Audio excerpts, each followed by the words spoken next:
Alors bonsoir à tous, je vous propose de commencer ce webinaire.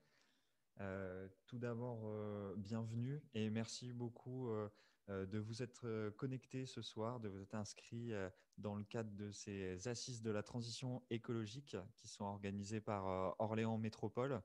Je suis Cyril Beuchet, chargé de mission développement des énergies renouvelables au sein d'Orléans Métropole. Et donc, c'est moi qui suis en charge de vous accueillir et d'introduire ce webinaire ce soir donc sur la question des enjeux de l'énergie sur notre territoire métropolitain et les possibilités de développement d'énergie renouvelable, de réduction de nos consommations et du développement de la transition énergétique en général. Euh, donc, je vais passer sur l'introduction. Alors, tout d'abord, en vous présentant le programme, on va vous présenter d'où on part, c'est-à-dire quelques éléments de diagnostic. Et puis, très vite, on va aller creuser cette question des projets citoyens d'énergie renouvelable, puisqu'il y a certains collectifs en France et même très localement sur le territoire de la métropole qui cherchent à développer ce type de projet d'énergie renouvelable. On creusera ensuite un petit peu plus la question de la création de valeur à l'échelon local, comment des projets portés très localement, à la fois par les citoyens et les collectivités, peuvent entraîner plus de richesse économique pour le territoire. Et enfin, quelle vision du développement des énergies renouvelables sur le territoire avant de conclure. Voilà, avant de passer au contenu, je vous propose quelques petites règles de bonne conduite sur l'outil Zoom que nous utilisons ce soir.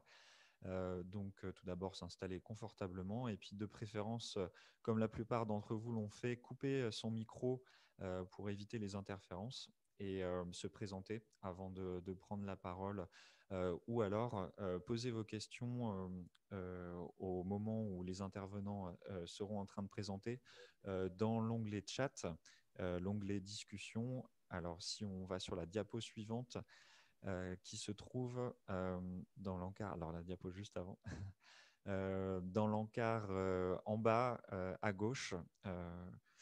Alors, pour ce qui concerne pardon, la coupure du micro et de la caméra, pour économiser la bande passante. Et donc, l'onglet discussion est vraiment en bas de l'écran et il s'affiche à la droite pour ce qui concerne les différents messages qui sont tapés.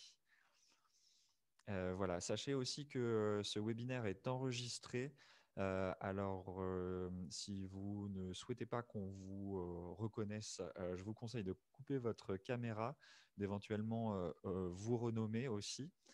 Euh, et donc, je vais aller plus avant dans l'introduction. En ce qui concerne la politique énergétique et climatique d'Orléans Métropole, il y a clairement une ambition forte qui a été décidée par les élus métropolitains. Cette vision, c'est d'être et de devenir une métropole à énergie positive à l'horizon 2050. C'est l'objectif en tout cas qui a été fixé dans le cadre du plan climat métropolitain. Et donc, pour ce faire, il faut que l'ensemble de nos consommations d'énergie soit couvert par des énergies renouvelables. Euh, mais donc, s'il faut multiplier considérablement nos productions d'énergie renouvelable par 7 à l'horizon 2050, il faut avant tout diminuer nos consommations d'énergie par 2 en passant par la sobriété, l'efficacité, comme vous pouvez voir sur le triptyque à l'écran, et ensuite venir compléter les consommations restantes par des énergies renouvelables. Donc, c'est vraiment les 3 axes sur lesquels on essaye d'agir. Et donc, on a poursuivi dans le cadre de ce plan climat les réflexions autour de l'énergie à travers un schéma directeur des énergies qui va nous guider sur le sujet. Euh, alors, comme vous allez le voir prochainement dans la présentation, ce schéma directeur des énergies nous a servi pour actualiser nos données, pour identifier plus précisément nos potentiels, et elle va surtout nous permettre de traduire des ambitions fortes en une feuille de route qui sera à la fois réaliste et partagée par l'ensemble des acteurs du territoire. euh, pour passer à la mise en œuvre concrète de la transition énergétique. Voilà, donc sans plus attendre, je vais passer la parole à mes collègues bureau d'études Auxilia et Artelis, qui ont travaillé sur ce schéma directeur des énergies. Merci beaucoup. Merci Cyril. Bonjour à tous. Alors j'ai cru voir dans la conversation que le son n'était pas optimal. J'espère que ça ne nuira pas forcément à la présentation. En tout cas, n'hésitez pas à nous dire si ça continue. On essaiera de s'améliorer là-dessus. Donc on est effectivement 4 aujourd'hui à faire partie du groupement de bureaux d'études qui accompagne Orléans Métropole dans son schéma directeur des énergies. On est 3 côtés Auxilia. Avec Esther Bayeul, Julie Trognon et moi-même. Et puis, à côté Artelis, donc bureau d'études spécialisé dans la modélisation énergétique, on a Laurent Cornagia qui est avec nous et qui prendra la parole pour vous détailler un petit peu plus précisément ces travaux de diagnostic et de quantification énergétiques. Alors, qu'est-ce qu'on va vous présenter aujourd'hui et qu'est-ce qu'on a produit dans le cadre de cette mission? La principale production à ce stade-là, en tout cas, évidemment, c'est l'actualisation du diagnostic du plan climat. On a mené également un travail d'entretien avec les différents partenaires et les acteurs. Et aujourd'hui, on s'engage donc sur la base de cet état des lieux sur un cycle de concertation et d'ateliers avec les différents acteurs du territoire dont vous faites partie. Aujourd'hui, on est plutôt avec un objectif de solliciter l'avis des citoyens. Donc, il y aura 2 webinaires un petit peu similaires pour recueillir cette vision-là. On va traiter tout d'abord de l'état des lieux, comme disait Cyril. Puis on ira sur des temps plus interactifs, avoir votre vision. Donc, quels sont les livrables dans le cadre de cette mission? On a un diagnostic actualisé qu'on va vous restituer, d'une part sur les consommations énergétiques et d'autre part sur les productions et les potentiels de production d'énergie renouvelable du territoire. Donc concrètement, côté consommation énergétique, on va traiter des polluants atmosphériques et de leur impact, notamment sur la santé, des gaz à effet de serre d'origine énergétique et de la facture énergétique. Alors, si il est possible, en fonction des différents ateliers qu'on a déjà menés, que vous ayez déjà eu une partie de la présentation qui va suivre. Mais néanmoins, c'est un peu nécessaire d'y revenir. Donc, patientez un petit peu si c'est le cas et si vous avez déjà participé à d'autres ateliers où on vous a restitué ce diagnostic. Mais il est important que tout le monde reparte du même pied. Donc voilà, d'un côté consommation, de l'autre production, avec les différentes filières, le solaire, la géothermie, le solaire thermique et photovoltaïque, la géothermie, etc. Toutes ces productions seront mises en ligne dans un outil open source qui aura vocation à être diffusé à tous et public, qui va bientôt être mis en ligne, qui est quasiment finalisé, et sur lequel on diffusera une vidéo un peu didactique sur comment on s'en sert et quelles sont les données qu'on peut y retrouver. Et donc, ça sera mis en ligne et ça s'appelle l'Observatoire métropolitain de l'énergie. Voilà, donc sans plus attendre, je vous propose de passer la parole à notre partenaire d'Artelis, Laurent, pour qu'il nous détaille la méthodologie dans un premier temps, comment ils ont fait pour mettre à jour le diagnostic. Merci Quentin, bonjour à tous. Donc, Laurent Cornaget du bureau d'études Artelis. Alors effectivement, le début de la mission qui continue en ce moment, ça a été de mettre à jour ce diagnostic des consommations énergétiques. Donc comment on a fait concrètement? On est allé prendre plusieurs données qui sont plutôt des données publiques. Finalement, on a quasiment utilisé que des bases de données publiques. Dans un premier temps, à gauche, en fait, on a dressé un modèle du parc de consommation d'Orléans Métropole. C'est-à-dire qu'on est allé chercher les emplois et les logements à partir des bases de données publiques de l'INSEE, l'Institut national des statistiques.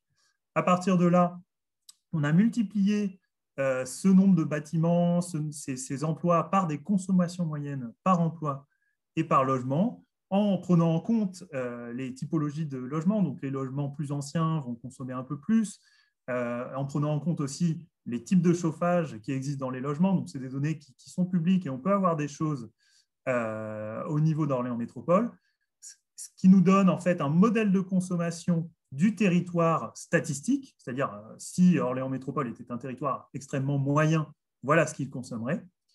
Et on a couplé ces données avec les données de consommation réelles et de production que vous voyez à droite, à partir des données qui sont remontées par les gestionnaires de réseaux de transport et de distribution, donc RTE Enedis pour l'électricité, GRT Gaz, GRDF pour le gaz, Engie et Dalkia pour les réseaux de chaleur urbains, et aussi d'autres acteurs comme l'OREGES, l'Observatoire régional de l'énergie et du climat, qui est animé par l'IGER, et aussi des données d'Orléans Métropole directement, qui nous ont permis de coupler ce modèle statistique moyen avec les données de consommation pour avoir un modèle de consommation du territoire réel et désagrégé, c'est-à-dire assez précis, où on peut voir pas juste les chiffres globaux sur tout le territoire, mais aller un peu plus dans le détail en décomposant les consommations énergétiques, mais aussi les productions par iris. Donc un iris, c'est un élément statistique d'à peu près 2000 habitants, donc c'est un gros quartier en quelque sorte.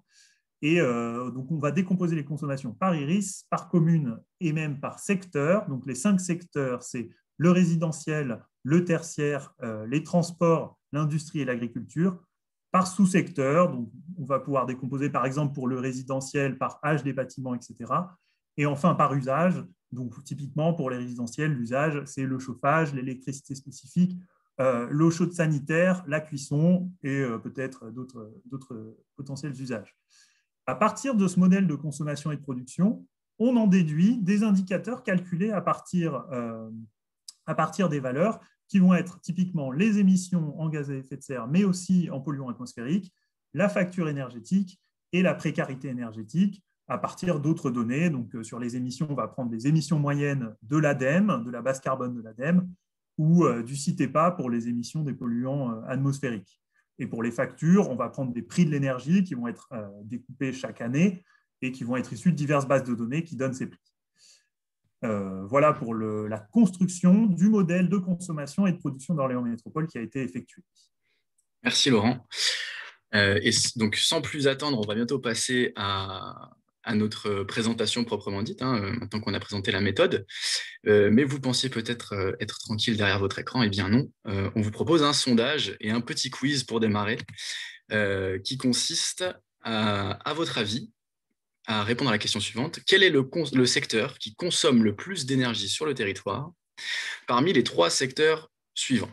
Donc là, vous allez avoir un petit pop-up, je pense, normalement, qui devrait s'afficher devant votre écran.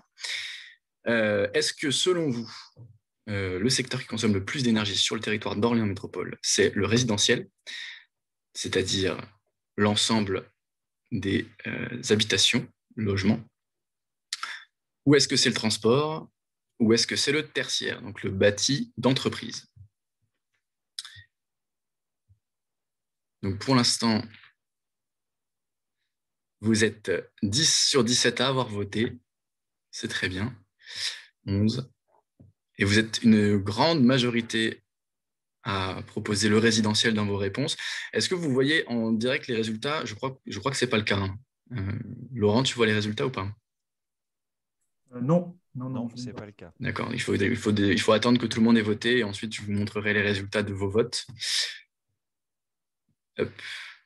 Donc on va mettre fin au vote. Voilà, donc vous êtes 14 à avoir voté. Hop. Je vous partage les résultats. Donc voilà, vous êtes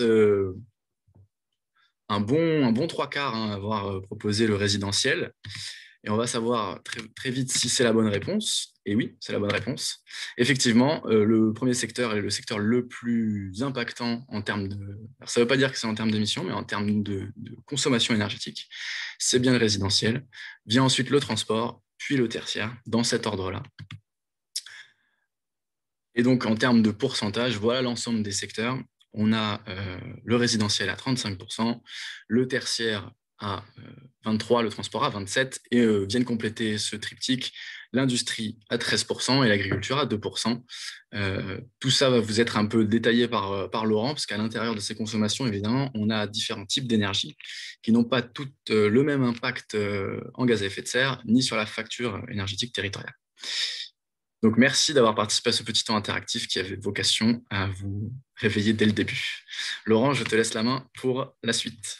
Merci Quentin. Donc, effectivement, sur les consommations, vous avez eu un peu le bilan global. Voilà, si je peux en dire deux mots, hein, Orléans Métropole, un territoire très urbain, donc forcément, c'est le résidentiel qui intervient, une agriculture peu présente forcément, et une industrie qui, quand même, par rapport à d'autres métropoles, est peut-être un peu en deçà.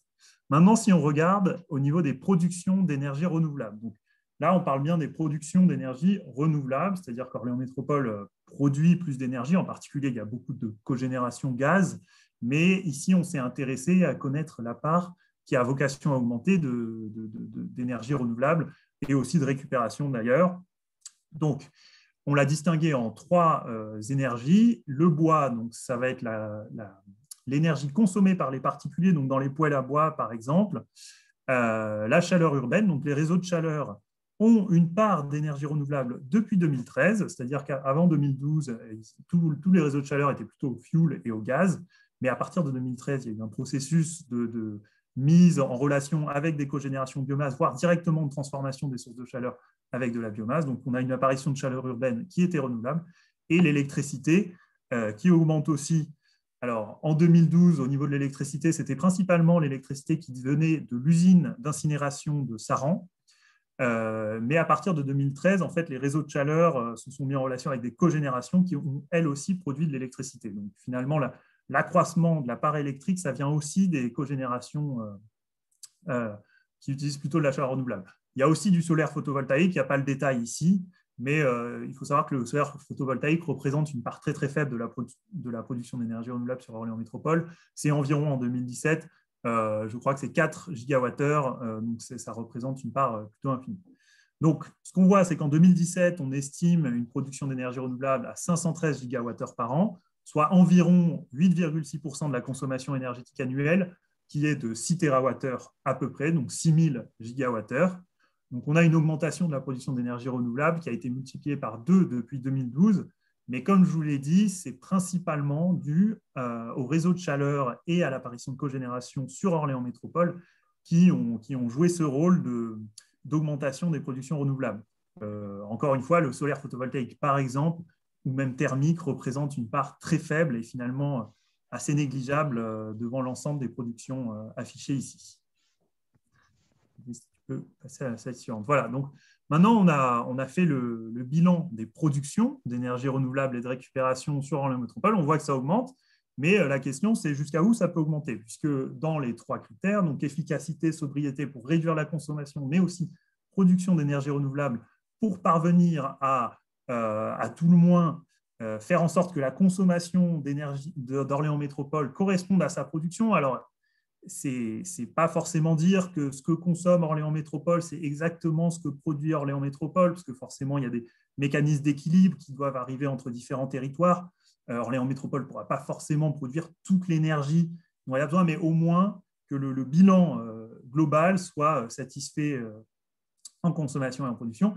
Et la question, c'est jusqu'où peut produire de l'énergie Orléans Métropole. Donc, on a actualisé, là aussi, dans le plan climat, il y avait un bilan des potentiels d'énergie renouvelable et de récupération. On l'a actualisé dans le cadre du schéma directeur de l'énergie. Et vous avez devant vous le résultat de l'étude. Donc, ce qu'on voit, c'est qu'on peut distinguer, grosso modo, les potentiels d'énergie en potentiel de chaleur et potentiel d'électricité. On a un potentiel total qui s'élève à 3 TWh, soit la moitié de la consommation annuelle. Mais je vais revenir dessus, il y a des petits bémols à mettre à ça. Ce n'est pas gagné d'aller chercher tout ce potentiel qui est vraiment qui représente ce qu'on peut atteindre si on met tous les curseurs à fond. Et si on regarde un peu plus en détail la décomposition de ce potentiel, on va avoir environ un tiers du potentiel, ça va être du solaire photovoltaïque. Donc là, c'est confondu au sol et sur bâtiment. Puis ensuite viennent des énergies un peu plus spécifiques comme la récupération de chaleur au niveau de l'usine d'incinération. Je vous en ai parlé à l'heure actuelle. L'usine d'incinération produit de l'électricité, mais il est possible de récupérer plus de chaleur pour la diffuser. Récupération industrielle, donc il y a des industries sur Orléans Métropole qui peuvent éventuellement fournir de la chaleur. Le bois énergie, donc la ressource bois sur Orléans Métropole est présente, environ un peu moins de 100 gigawattheures. La méthanisation en vert foncé, ici aussi à Orléans Métropole, il y a un potentiel de méthanisation. Et enfin, la géothermie, donc ici qu'on a chiffré à 1500 gigawattheures, qui est un chiffre très très important, je vais y revenir juste après. puisque ce potentiel n'est pas forcément un potentiel si facile d'accès.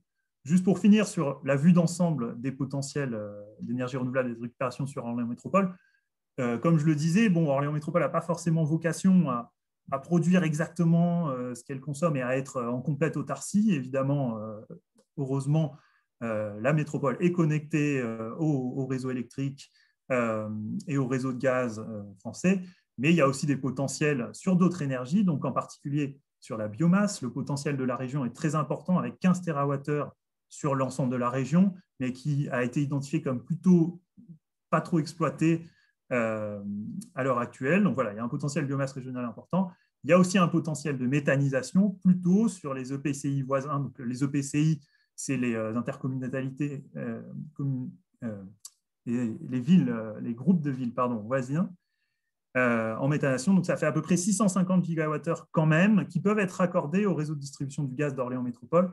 Et ces 650 gigawattheures, c'est en prenant en compte leur propre consommation. Donc, ce n'est pas forcément juste en spoilant les ressources d'à côté, mais aussi en développant plutôt la coopération entre les territoires.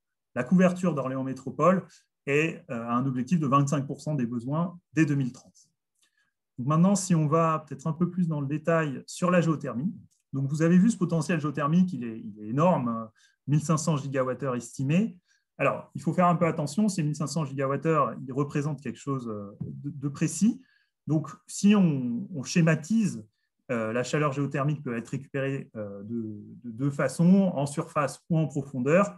Donc, en surface, on va finalement aller chercher une chaleur qui est relativement faible, récupérée grâce à une pompe à chaleur, ce qui permet de produire à la fois du chaud et du froid. Et on parle aussi de géothermie profonde, qui peut aller jusqu'à 5 km de profondeur pour vraiment les puits les plus profonds, où là, on va aller chercher de la chaleur beaucoup plus, à température beaucoup plus élevée. Et là, ça permet de produire de la chaleur, alors plutôt pour des réseaux de chaleur, parce que ça va être des grosses quantités de chaleur, et de l'électricité possiblement en cogénération. Le 1500 gigawattheures que vous avez vu juste avant correspond en fait au potentiel de géothermie de surface. Donc, c'est une étude qu'a fait le BRGM, où il a comparé à la fois les consommations de chauffage d'Orléans Métropole à la Mailleris. Donc là, vous avez un découpage des potentiels géothermiques à la Mailleris. Et le BRGM a estimé quelle part de ce chauffage pouvait être convertie en énergie géothermique par l'installation d'une pompe à chaleur géothermique. À cela, donc, on voit évidemment que le potentiel est très important. Il faut quand même faire un peu attention parce que c'est un potentiel qui peut être difficile à aller chercher puisque ça implique de passer d'un système de chauffage actuel à un système de chauffage pompe à chaleur géothermique qui implique en particulier de creuser un puits sur le logement. Donc, si c'est une maison individuelle, ça va être dans le jardin. Si c'est un bâtiment collectif, il va falloir trouver l'espace. Donc, ça peut impliquer des travaux assez lourds. Donc voilà, c'est un potentiel qui n'est pas facile d'exploiter, mais toutefois qui existe et qui peut être une solution pour diminuer pour transformer une partie de la consommation en consommation d'énergie renouvelable. Deuxième zoom, un peu plus en détail sur le deuxième potentiel d'énergie d'Orléans Métropole. Donc, on a mis à jour le cadastre solaire et on a identifié 3 types de potentiels de solaire photovoltaïque. Le premier type, c'est le solaire photovoltaïque sur toiture. On a estimé à peu près 900 gigawattheures par an le productible d'électricité photovoltaïque. Au potentiel des toitures, on peut ajouter un peu plus de 200 gigawattheures par an pour le photovoltaïque au sol, donc mettre des grandes centrales solaires sur le sol directement, et 29 gigawattheures pour le photovoltaïque sur parking. Quand on dit sur parking, c'est ombrière de parking. Donc, on va mettre des structures, et puis là où on garde les voitures, au-dessus, on met un ensemble de panneaux photovoltaïques. Donc, voilà, pour un potentiel total d'à peu près 1150 gigawattheures par an. Dans l'observatoire d'Orléans Métropole, vous aurez le détail de ce potentiel où en fait vous allez pouvoir zoomer sur les toitures pour avoir le potentiel estimé sur chaque toiture d'Orléans Métropole, sachant que alors ça ne sera pas dans l'observatoire, mais la mission qui a été menée pour le schéma directeur de l'énergie a été un peu plus loin puisque on a identifié au mètre carré, donc c'est la startup InSun We Trust qui a fait ça, au mètre carré le potentiel d'irradiation de chaque toiture d'Orléans Métropole. Vous avez un exemple en bas à droite de cette slide. Alors, ce n'est pas disponible dans l'observatoire directement parce que ça aurait pris trop de place à afficher parce que ça fait 15 millions de mètres carrés. Mais c'est des informations qui pourraient être, peuvent être demandées à Orléans Métropole pour avoir un peu plus le détail de où est le potentiel sur la toiture, donc suivant l'inclinaison de la toiture, l'orientation, les ombrages autour, etc. Et merci. Merci Laurent pour ce premier aperçu. Alors, on a quelques questions qui sont posées. Juste, donc Julie, tu vas peut-être te faire le relais du chat. Pour information, on va aborder toutes les questions de filière et l'ensemble des arguments qui peuvent être opposés notamment au bois à énergie ou encore à la filière solaire. Donc ces questions-là, peut-être on se les garde pour la suite parce qu'on va l'aborder. Est-ce que Julie, tu te fais le porte-voix de l'espace de discussion? Oui, tout à fait. Alors on avait une première question qui demandait comment expliquer que la part du tertiaire dans la consommation d'énergie est passée de 30%, a priori dans le premier PCAET, à 23% dans ce nouveau diagnostic. Comment est-ce qu'on peut expliquer la baisse des consommations? Alors, sur 30 à 23, c'est parce que... Alors, il y a plusieurs facteurs, en fait. D'une part, de mémoire, le PCAET, oui, le PCAET en fait se basait sur les consommations 2012, donc forcément il y a une évolution de la consommation. Ensuite, les données qui ont été utilisées pour le PCAET et pour le SDE, enfin il y a eu une mise à jour des données utilisées pour le PCAET et le SDE qui a changé un peu les différents arbitrages entre les secteurs. Donc, du coup, il y a eu un changement par rapport à ça.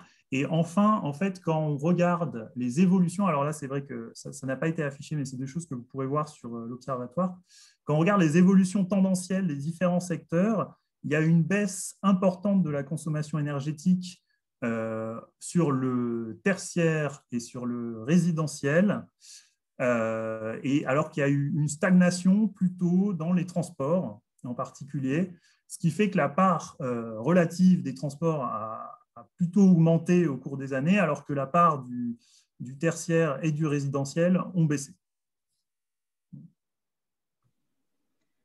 Merci pour cette réponse. Alors, on avait une autre question qui correspondait à la part de l'agriculture dans la consommation d'énergie, avec un chiffre de 2%.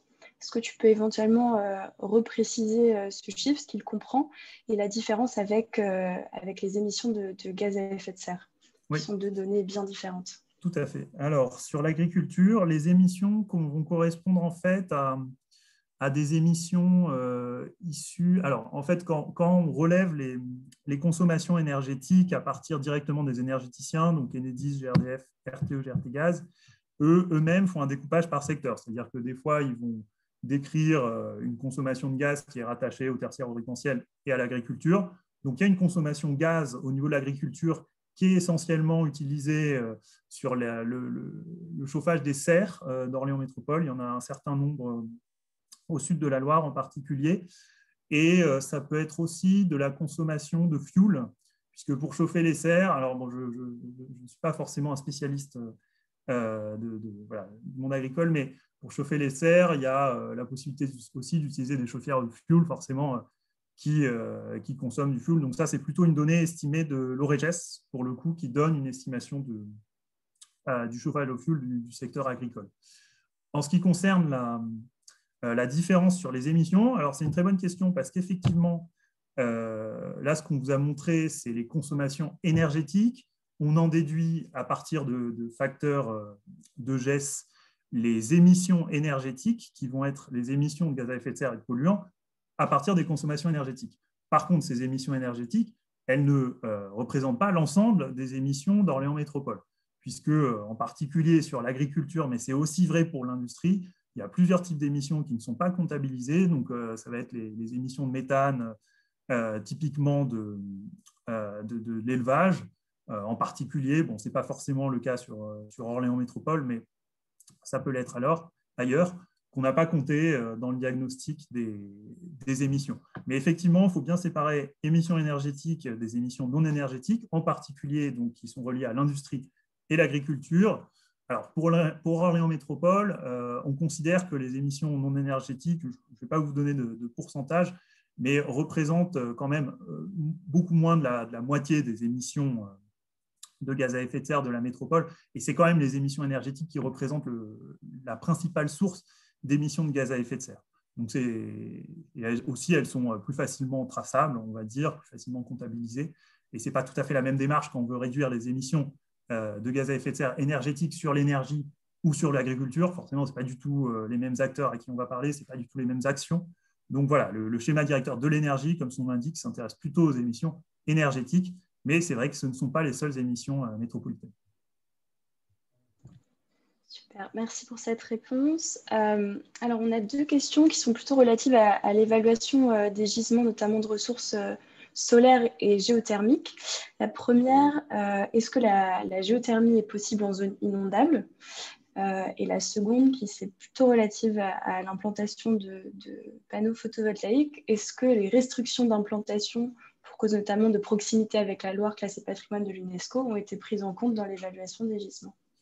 Alors, pour la géothermie en zone inondable, oui. Alors, alors, plutôt non, on n'a pas pris en compte, c'est-à-dire dans le potentiel de 1500 gigawattheures, effectivement, c'est en supposant qu'on peut installer de la géothermie partout. Vous l'avez vu sur la carte des potentiels à l'IRIS, même les IRIS limitrophes à la Loire ont un potentiel. Donc, si on réduisait si on supposait qu'il n'y avait pas possibilité d'installer, oui, merci. Si on supposait qu'il n'y aurait pas possibilité d'installer près de la Loire, forcément, il faudrait supprimer tous les iris qui sont en zone inondable.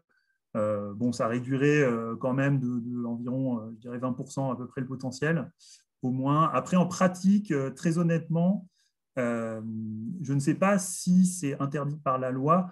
Par contre, le BRGN ne les a pas exclus. Donc, bon, l'a priori, c'est qu'il n'y a pas de... Enfin, bon, c'est potentiellement contre-indiqué s'il y a des risques d'inondation forts, mais il n'y a pas d'interdiction à ma connaissance.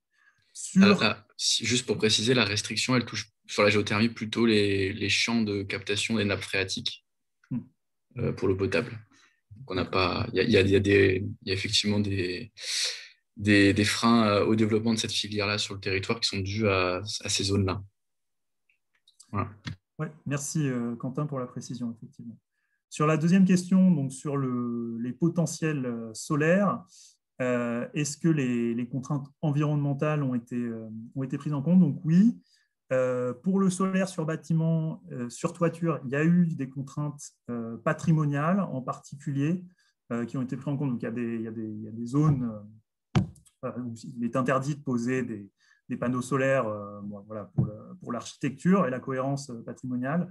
Et il y a aussi des contraintes environnementales qui ont été prises en compte, en particulier sur le solaire au sol. En fait, la méthodologie de construction du solaire au sol, ça a été de calquer toute une série de contraintes environnementales, dont les zones inondables d'ailleurs. Donc là, effectivement, ça a été pris en compte, mais aussi les zones Natura 2000, par exemple, pour arriver en fait aux plus petits éléments, donc aux zones où, a priori, il n'y a aucune contrainte avant. Et donc, on dit ces zones-là sont des zones avec un potentiel solaire au sol, puisque, a priori, il n'y a rien qui nous interdit d'installer quelque chose dessus. Je ne sais pas si j'ai répondu à toute la question là-dessus. Peut-être la personne qui l'avait posée souhaite réagir ou compléter éventuellement. Sinon, je crois qu'on a fait le tour des questions. Il y a effectivement certaines remarques qui sont plutôt relatives à l'impact de l'exploitation de... Oui, c'est bon. Emmanuel nous dit que c'est bon, la question a été effectivement répondue. Et sur celle qui reste, effectivement, sur les argumentations filière par filière, on va vous proposer un temps dédié là-dessus qui va arriver.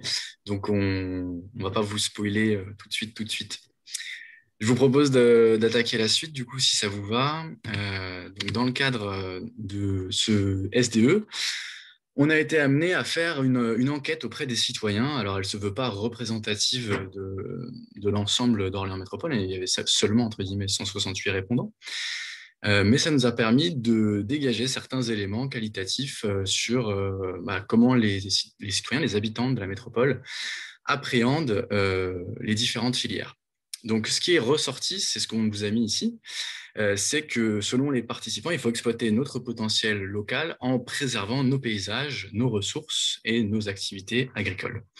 C'est un petit peu, si on devait résumer en une seule phrase l'ensemble des différentes réponses des différents répondants, on pourrait la résumer comme ceci. Et les participants qui sont les plus implantés sur le territoire, c'est-à-dire à la fois qui y vivent et qui y travaillent, souhaitent d'autant plus que la préservation des paysages soit prise en compte, donc à 70%. Par ailleurs, si on devait faire un panorama des filières les plus plébiscitées, il y a le solaire sur toiture, qu'il soit thermique ou photovoltaïque. Et la géothermie, la méthanisation, qu'on va vous présenter les réponses à cette question spécifique juste après. Enfin, donc plutôt moins favorable aux centrales au sol et à l'incinération des déchets. À noter qu'il y a quand même un fort tropisme, voilà, plus on est jeune, plus on est favorable aux énergies renouvelables sur le territoire. En tout cas, sur ce petit panel de répondants, de 168 répondants. Filière par filière, maintenant, hein, je viens de vous le dire, mais voilà, en termes de chiffres, ça ressemble à ça. Donc, on voit très bien que le solaire photovoltaïque sur toiture et le solaire thermique sur toiture sont finalement les deux filières qui sont les plus acceptables et les plus plébiscitées par les répondants. Et elles sont complétées, on va dire, d'assez près par la géothermie ici, et puis dans une moindre mesure par la méthanisation.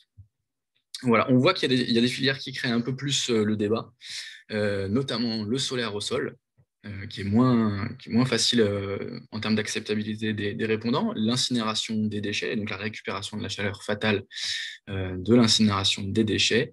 Et puis, on a effectivement aussi des débats sur la pompe à chaleur et le bois énergie, son efficacité pour l'une et son éventuel impact sur la qualité de l'air et sur les forêts pour l'autre. Ce qu'on vous propose maintenant, et c'est Esther qui va s'en charger, c'est de vous faire le panorama de quels sont les arguments contre, quels sont les arguments pour et quelles sont les bonnes pratiques pour chacune de ces filières et comment on peut les mettre en œuvre à une échelle locale. Bonjour à tous, ravie d'être avec vous aujourd'hui. Donc, on va effectivement balayer les filières petit à petit. Donc, on peut tout de suite passer au solaire photovoltaïque. Donc, le solaire photovoltaïque, en gros, on entend souvent la question, est-ce qu'il est recyclable? La réponse est oui, il est à 95-97%. En fait, c'est essentiellement le câblage à l'arrière des panneaux qui n'est pas recyclable, mais tout le reste, en fait, c'est du silicium. Et c'est un matériau qui se recycle très bien, comme l'aluminium, les fils en étain, etc. Et on a en France une filière de recyclage qui est en place. Et en fait, les producteurs sont obligés de contribuer à cette filière de recyclage. On a une usine dans les Bouches-du-Rhône qui recycle les panneaux. Donc voilà pour ça. Alors, la question des panneaux produits en Chine, qui sont par contre, qui peuvent être assemblés en France.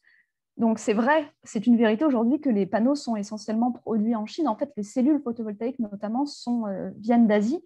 Dans les 10 plus gros fabricants, hein, c'est essentiellement de Chine qu'ils viennent. Mais on a aussi des panneaux français, c'est-à-dire qu'on a des panneaux qui sont assemblés en France. On peut citer des fabricants comme Voltex, Istovi ou Photowatt, par exemple.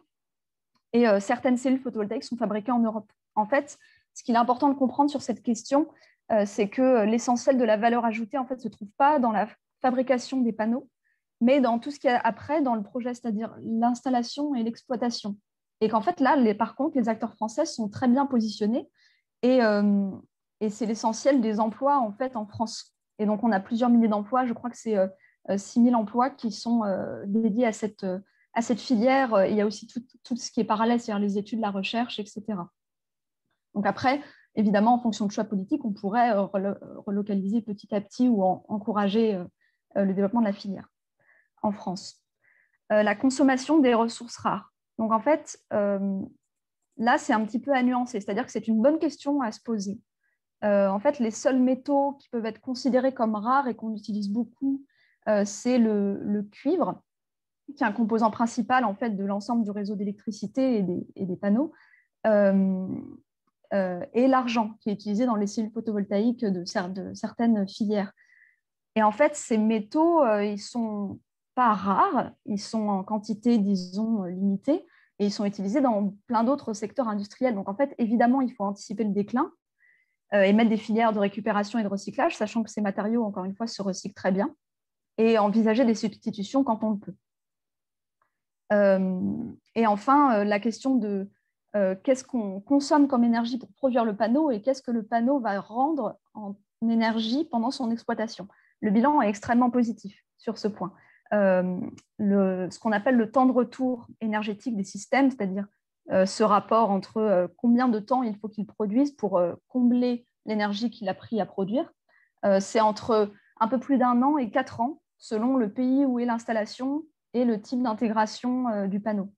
Et c'est une étude de l'agence, enfin, commandée par l'Agence internationale de l'énergie qui donne ce chiffre. Donc, sachant que les panneaux durent potentiellement jusqu'à 30-40 ans, donc au moins 20 ans garantis, mais ils peuvent durer beaucoup plus longtemps, c'est un excellent taux de retour.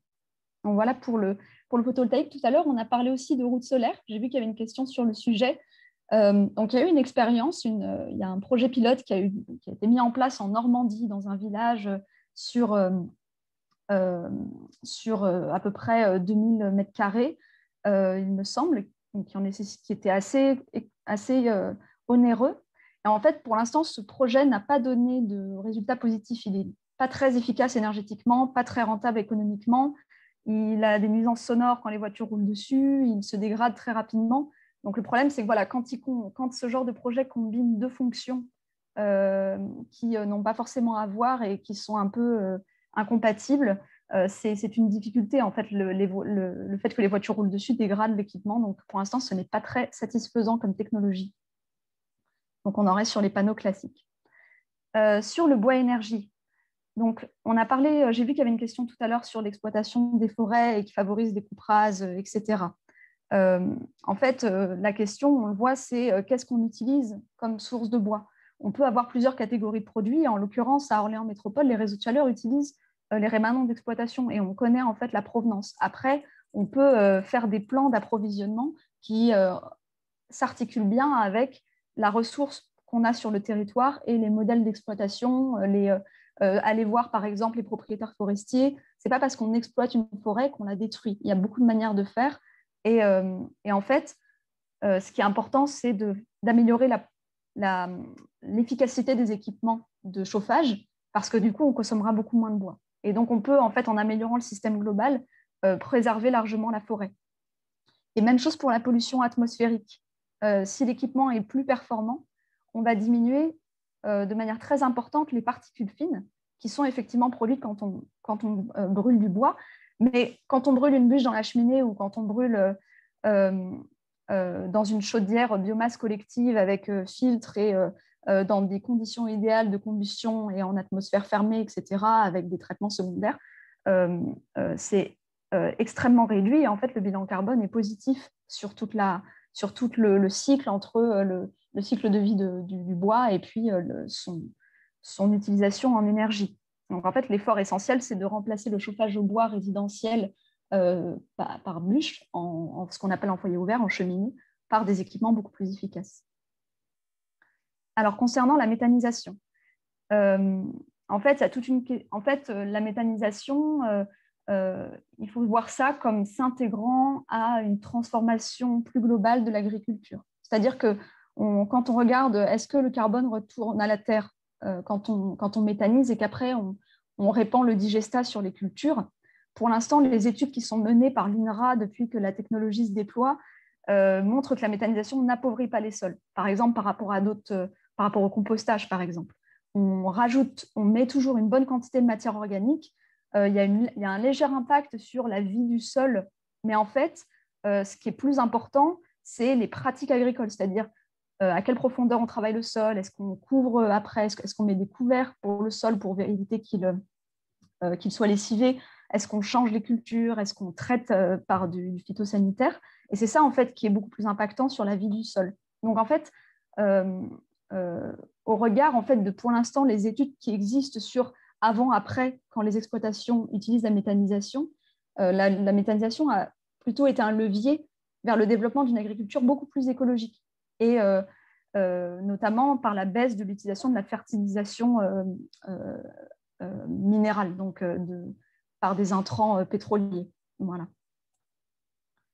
Et concernant le risque de culture dédiée pour la méthanisation, pour l'instant, les mécanismes de soutien qui existent en France pour cette filière n'encouragent pas du tout cette culture dédiée. Elle est même limitée à 15% en fait, de ce qu'on va introduire dans le digesteur.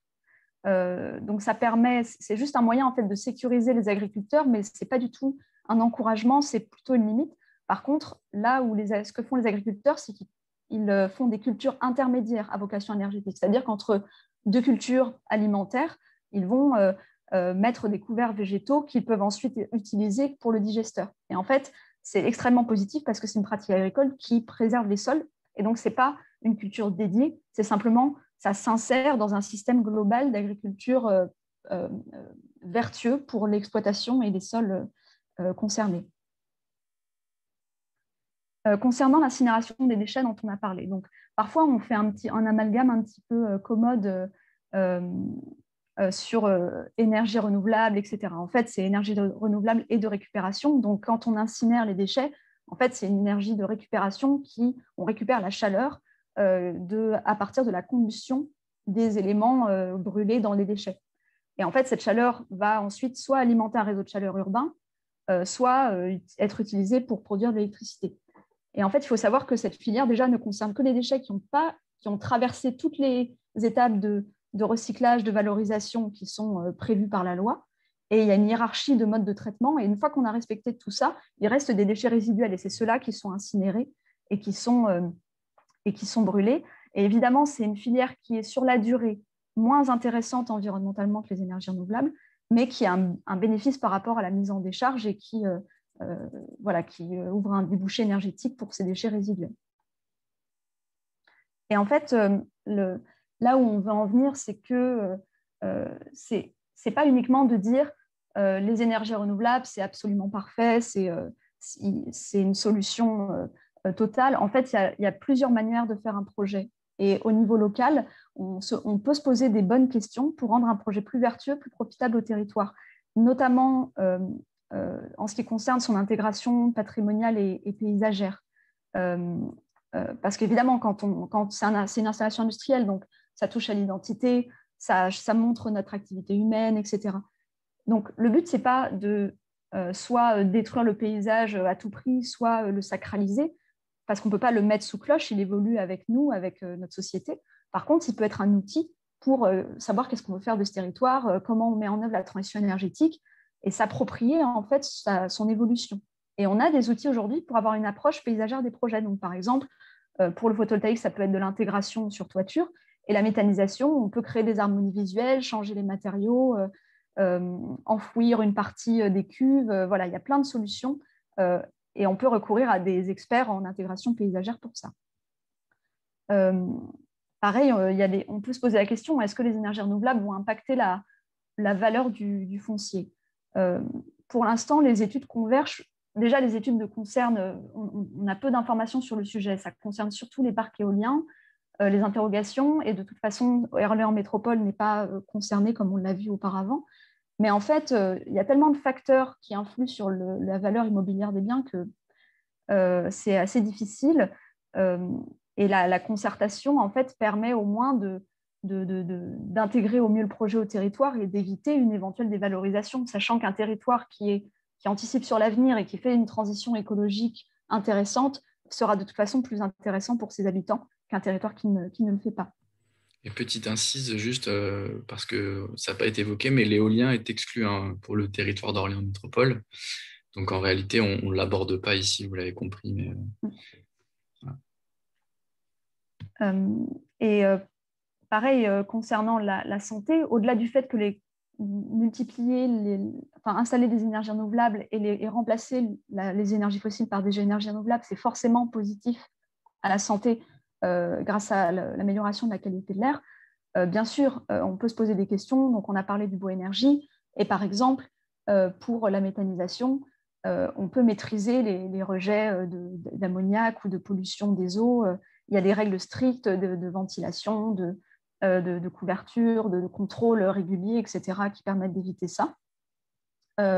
Pareil, on peut entendre parler de risques d'explosion. En fait, ils sont extrêmement limités et ils ne sont pas plus dangereux qu'une station essence, en fait, qui stocke aussi un autre type de combustible, pour vous donner une idée. De toute façon, les sites sont dotés de détecteurs de gaz, d'extincteurs, de voies d'accès. Ils ont un dispositif de destruction du biogaz s'il y a une émanation, donc c'est extrêmement encadré. Concernant les odeurs, les odeurs peuvent être effectivement provenir des déchets avant la méthanisation. En fait, au moment de la méthanisation, la décomposition comme la décomposition des déchets est réalisée en l'absence d'oxygène, il n'y a pas de contact en théorie avec l'air ambiant, donc il n'y a pas d'odeur, ou très très peu, une fois en tout cas qu'il est épandu dans les champs.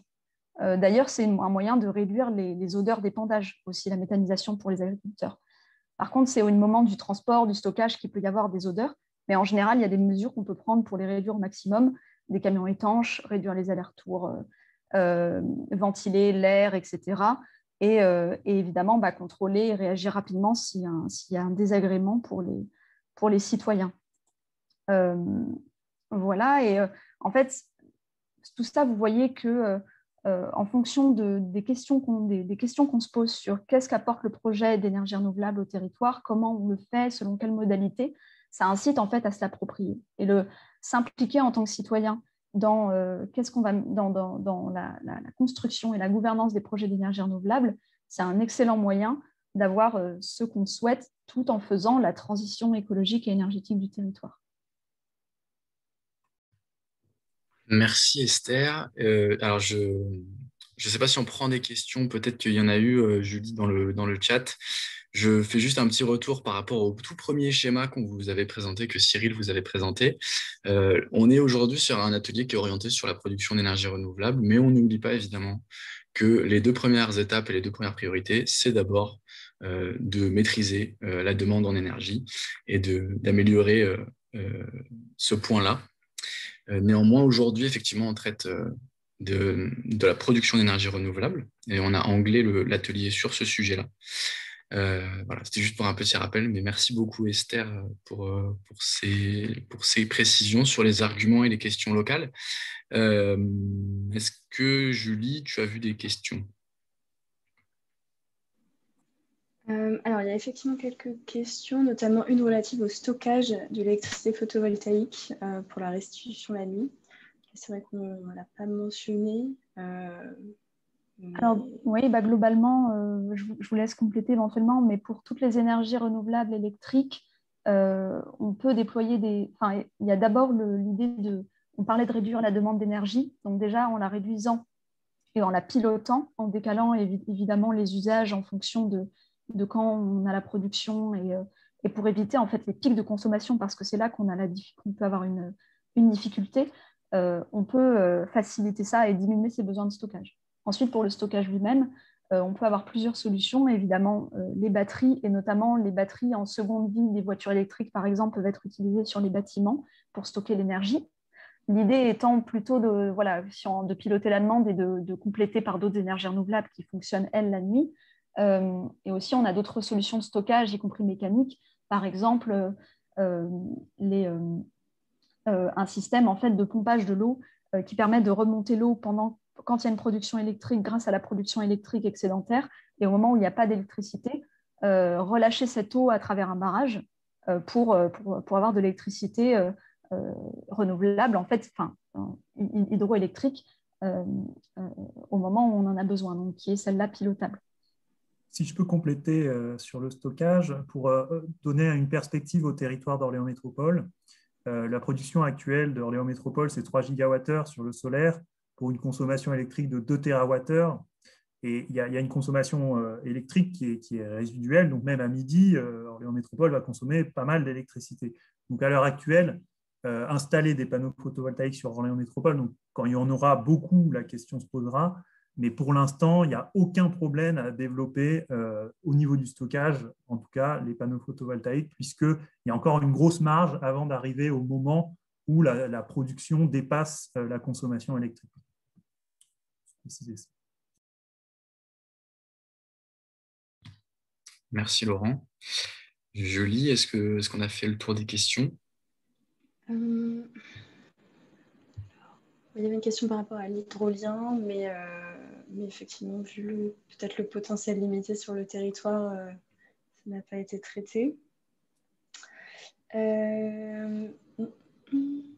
Sur l'hydroélectricité, Laurent, tu voulais faire un commentaire?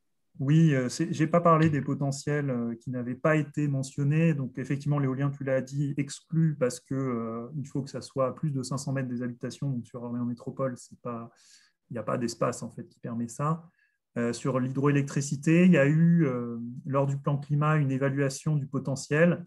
Et en fait, la conclusion a été que le potentiel existait, mais était vraiment très faible. Donc, je crois que c'est moins d'1 gigawattheure, puisque si la Loire représente un volume, un débit énorme, la chute d'eau, c'est-à-dire que l'écart d'altitude, on va dire, est faible. Et en fait, il faudrait construire des équipements qui seraient très coûteux pour absorber tout le débit avec une chute d'eau faible. Donc, en gros, là, l'hydroélectricité, c'est intéressant plutôt quand on a des niveaux de l'hydrivière qui sont très différents, avec des débits pas forcément aussi importants.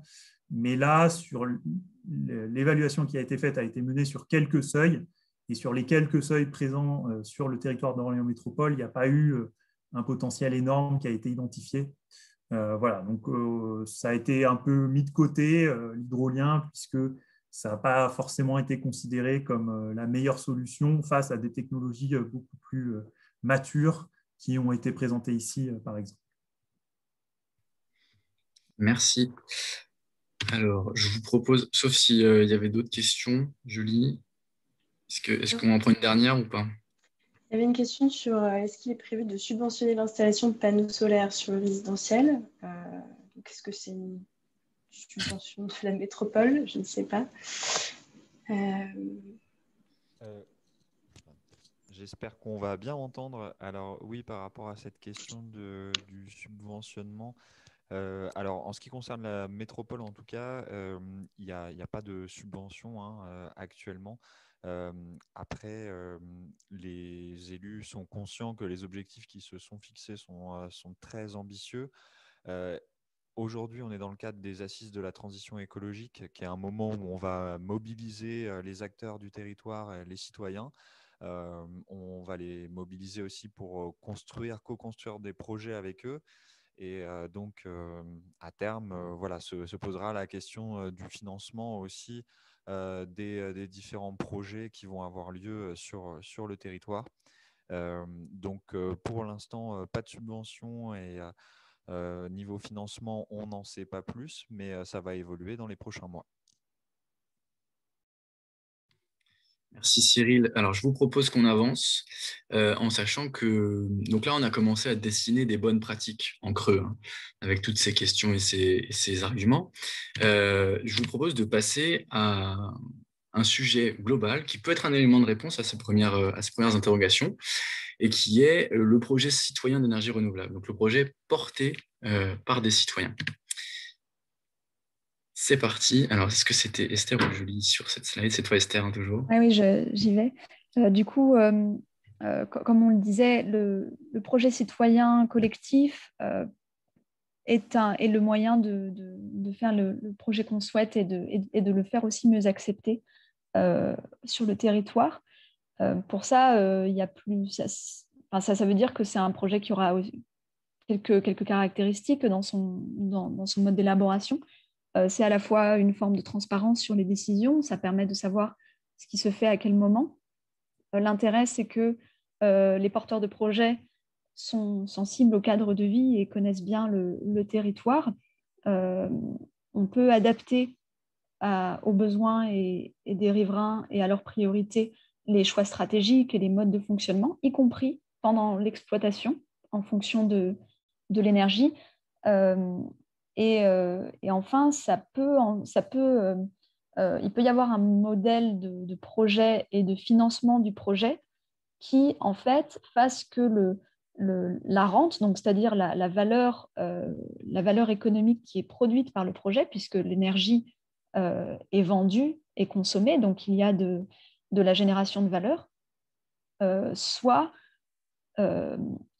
tournée vers le territoire, elle peut s'appuyer tout au long du projet. Le projet peut s'appuyer sur des compétences locales, des entreprises locales, et après être porté localement, et le retour de la valeur peut se faire auprès de ceux qui le possèdent, c'est-à-dire potentiellement des citoyens, une collectivité par exemple. Et ça permet d'éviter que le projet, par exemple, s'il appartenait à un acteur extérieur, la valeur dégagée par l'énergie vendue bénéficierait à l'extérieur du territoire. Un projet citoyen, ça permet justement de faire revenir cette valeur au bénéfice du territoire. Et justement, je propose de passer la parole à Julie pour qu'on voit ensemble quel est un petit peu plus précisément un projet citoyen, à quoi ça ressemble et qu'est-ce qui le distingue des autres. Merci Esther. Donc effectivement, on va détailler ensemble ce qu'est un projet citoyen. Tout d'abord, il convient de rappeler qu'il existe différentes formes de projets qui peuvent permettre un engagement et une réappropriation de la question de la production énergétique par les citoyens. Donc, il y a tout d'abord le projet multi-acteurs qui va rassembler un certain nombre d'acteurs différents, qui peuvent être des entreprises, des collectivités, des citoyens, qui apportent leur perspective et leur appréhension face à la problématique du projet, mais qui n'impliquent pas nécessairement de participation à la financement ou à la gouvernance de la part des citoyens. On a ensuite ce qu'on appelle les projets participatifs. Donc, c'est des projets pour lesquels les particuliers ont pu s'investir donc à différentes étapes du projet, mais qui peut impliquer un investissement assez large, donc tant dans la partie montage de projet que dans son financement. C'est des projets qui peuvent avoir été initiés par des citoyens, des développeurs professionnels et ou des collectivités. Et enfin, on a le projet citoyen avec là des caractéristiques un peu plus détaillées, un peu plus précises, notamment puisque la gouvernance d'un projet citoyen est contrôlée majoritairement par les habitants et ou les collectivités, qui se traduit notamment par une participation majoritaire au capital de la société de projet. C'est un projet en tout cas une société d'exploitation de projet dont le fonctionnement est démocratique, de type coopératif, avec notamment des garanties de transparence sur le fonctionnement de cette société et sur les aspects financiers. Et enfin, ce sont des projets qui n'ont pas de finalité lucrative ou spéculative. Donc toute cette définition, elle a notamment été établie par la Charte d'énergie partagée, qui est un mouvement qui fédère, accompagne et finance les projets citoyens de production d'énergie renouvelable en France. Et qui est présent aujourd'hui d'ailleurs. Effectivement. On va lui passer la parole à Raphaël. Merci si d'aventure il a des ajouts à proposer. Tout à fait. On aura peut-être l'occasion d'en reparler. Donc, pour vous donner quelques chiffres, en France, il y a environ 300 projets citoyens qui ont été développés ou sont actuellement en train d'être développés, ce qui représente une part assez limitée de la production annuelle d'énergie renouvelable, seulement 0,2%, mais il est important de noter toutefois une dynamique de croissance assez importante ces dernières années, puisque le nombre de projets a triplé entre 2014 et 2017. Alors, si on se lance un petit peu dans les étapes de lancement d'un tel projet, donc on a tout d'abord la constitution en collectif. Donc, voilà, la première étape, c'est fédérer un certain nombre de personnes avec des compétences variées. Il est aussi assez recommandé de s'appuyer sur des acteurs déjà ancrés sur le territoire, comme des associations, des agences locales de l'énergie. Donc, par exemple, sur Orléans Métropole, on a le collectif Les Survoltés du Canal, dont on aura peut-être l'occasion de reparler, dont certains membres sont peut-être présents aujourd'hui. Donc l'enjeu de cette première étape, c'est vraiment d'être en mesure de porter ou d'accompagner des projets pour être notamment en capacité de discuter avec des opérateurs extérieurs.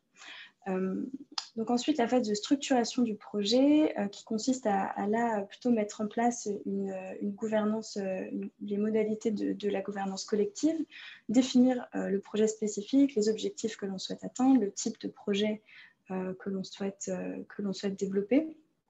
Et ensuite, bien sûr, un enjeu de communication et de mobilisation autour du projet. Sur la phase de démarrage, là, on va rentrer plus dans le vif du sujet avec l'établissement, le choix d'une forme juridique particulière, la mise en place de partenariats avec des acteurs ou des réseaux d'acteurs sur le territoire, l'élaboration d'un plan d'affaires afin de garantir une certaine stabilité financière du projet. Et donc, pour toutes ces étapes, il est possible d'être accompagné et de faire appel à l'animateur régional d'énergie partagée, justement, Raphaël Marcet. Je vous invite également, si vous êtes intéressé par le sujet, il y a eu un webinaire qui a été organisé lundi, justement par Raphaël, il me semble, et qui, dans le cadre des assises, et qui doit, je pense, être revisionnable en ligne. Voilà. Raphaël, peut-être si vous souhaitez prendre la parole pour vous présenter rapidement. Ouais, il n'y a pas vraiment besoin en fait, parce que c'était très bien présenté. Voilà, donc je suis animateur régional effectivement pour l'association Énergie Partagée. Et puis il y a effectivement 22 collectifs citoyens qui existent et qui montent leur propre entreprise citoyenne, une personne égale une voix, et qui prennent part au développement de projets d'énergie renouvelable. Alors beaucoup de projets en photovoltaïque parce que c'est simple, mais on commence à avoir des projets un peu différents avec de la chaleur renouvelable qui sont en train d'émerger. Voilà.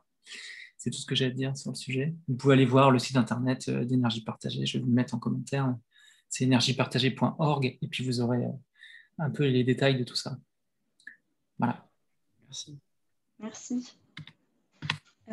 Alors, un petit zoom maintenant sur effectivement l'association que je mentionnais tout à l'heure, les Survoltés du Canal.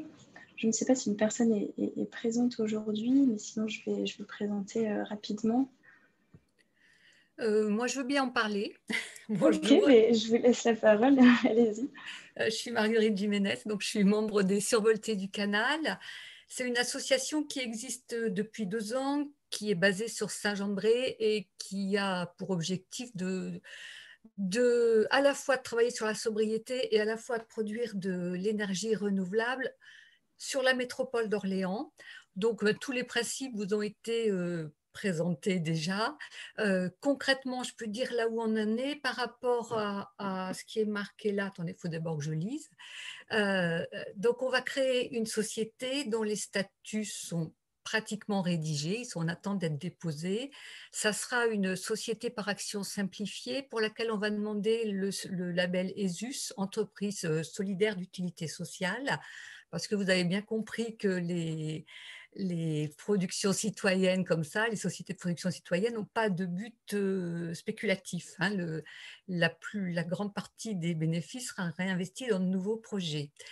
Donc, on a travaillé sur plusieurs projets. Là, vous en avez 2 qui sont indiqués, mais le premier, les ombrières sur un parking à Saint-Jean-de-Bray, a été abandonné parce que c'était un parking en silo qui est en copropriété entre la ville et un bailleur social.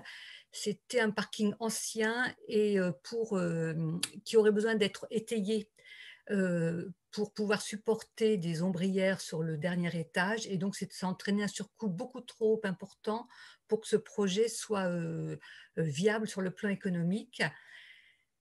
On a un deuxième projet qui est sur un lycée de la région, le lycée Gaudier-Bresca, qui est un lycée de métier du bâtiment. Donc, c'est un projet qui nous tient à cœur, mais bon, les discussions avancent lentement, donc on espère le voir aboutir, mais peut-être pas dans l'immédiat. Par contre, on travaille sur un autre projet qui avance plus vite, qui est un projet de panneaux photovoltaïques sur la toiture d'un bâtiment de l'association Emmaüs à Ormes. Donc là, les choses avancent bien. On est pour l'instant arrêté par un problème technique, parce que les problèmes techniques sont toujours là. C'est que ce bâtiment a une toiture en triple épaisseur, une structure métallique, une isolation thermique et une étanchéité. Et l'étanchéité doit absolument être préservée. Donc, on regarde on demande des devis pour savoir quel va être le coût rajouté pour ce projet. Mais on espère qu'il va pouvoir être concrétisé. Voilà, la part sociale pour participer à cette aventure, on l'a fixée au minimum à 50 € pour permettre au plus grand nombre de nous rejoindre, et sachant que, quel que soit le nombre de parts, une personne égale une voix. C'est vraiment le principe coopératif. Voilà, et vous pouvez venir nous rejoindre ou nous demander ou nous contacter si vous souhaitez monter un projet de l'autre côté de la métropole, par exemple. Voilà, je ne sais pas quoi dire d'autre. C'est très complet, merci beaucoup. Un grand merci, Madame Jiménez. Et alors, on vous propose maintenant de passer à un temps un peu plus interactif, parce que là, on a beaucoup, on vous a restitué beaucoup de matière et on a beaucoup parlé, mais l'idée, c'est aussi quand même que vous puissiez vous exprimer. On vous propose un débat mouvant, et donc on va vous faire voter sur le même principe que la dernière fois, mais cette fois-ci avec un sondage différent. Est-ce que aujourd'hui, les gens qui sont autour de la table se sentent motivés pour participer à un projet d'énergie renouvelable citoyen? Alors, il n'y a pas du tout de jugement autour de ça, hein. C'est pas oui, c'est bien, non, c'est mal. Mais c'est plus pour qu'on arrive à savoir un petit peu comment vous vous positionnez, qui on a autour de la table et est-ce qu'on a des personnes qui se sentent ou d'autres qui ne se sentent pas et pourquoi? Parce qu'on aura, vous verrez, un dernier temps. Hop, je lance le sondage. On aura un dernier temps tout à l'heure où on recueillera votre avis sous forme de post-it. Et vous pourrez donner un petit peu vos sentiments de manière un peu plus détaillée et qualitative. Donc voilà, je vous propose, est-ce que vous avez bien le sondage sous les yeux? Oui, je vois que ça commence à voter. Alors pour l'instant, il y a 5 votes plutôt d'accord, 1 vote plutôt pas d'accord. Vous êtes 7 à avoir voté, n'hésitez pas à continuer.